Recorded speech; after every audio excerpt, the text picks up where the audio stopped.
that we designers look for when we're shopping for art, what we like to use in interiors, why we pick, what we avoid, is an integral part of an interior, whether it's quiet or whether it's bold.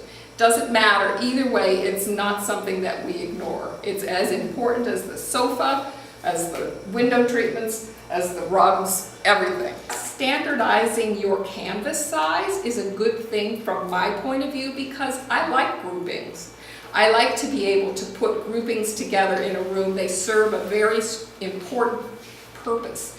And often designers are going to botanicals or book plates in order to get that kind of repetition that they need in a room.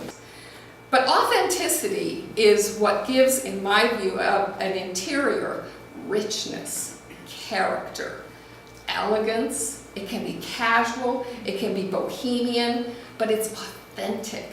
People are very afraid of portraits. They think they need to know the person to have the portrait hanging in their house. Portraits can be fabulous in an interior. I love a restoration hardware interior that's got driftwoody floors and linens and gray wash, and then you put up one of those 18th century black and white stern portraits. It's wonderful. It's absolutely a fabulous image. A great way to update an interior is to update the artwork. Designers are not hired to add small pieces of artwork. So for those of you artists that never work above 16 by 20, you're not going to have a lot of interaction with designers because people don't hire us to buy small pieces of artwork.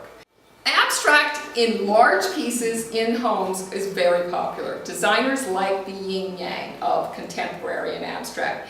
And clients like abstracts because they like the vagueness.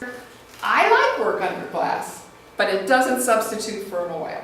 And so what I said to my client was, we need to add an oil to this because an oil grounds the room, gives richness. An oil is just a whole nother level. Pairs and groups are very useful to designers. We need those at various times. And so I look for the opportunity to use artwork in groups. It has to be affordable as a group. That makes it kind of tricky for original artwork. That's why sketches and book plates and things come in handy.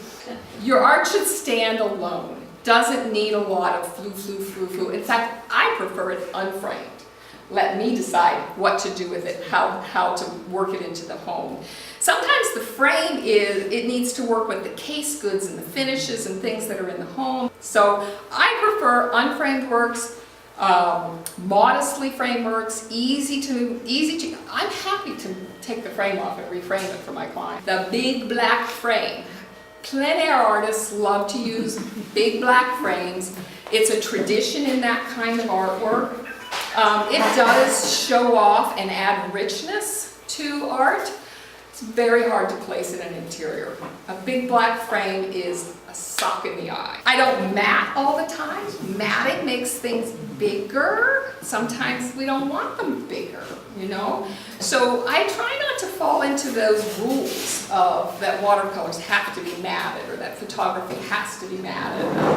I don't think so. You know, it depends on where, it depends on when. We've mixed brown and black, we've mixed matted and unmatted.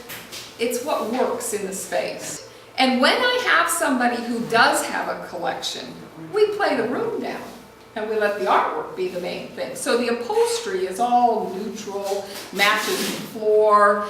You know, that's the secondary statement. The focal point of the room is clearly the artwork.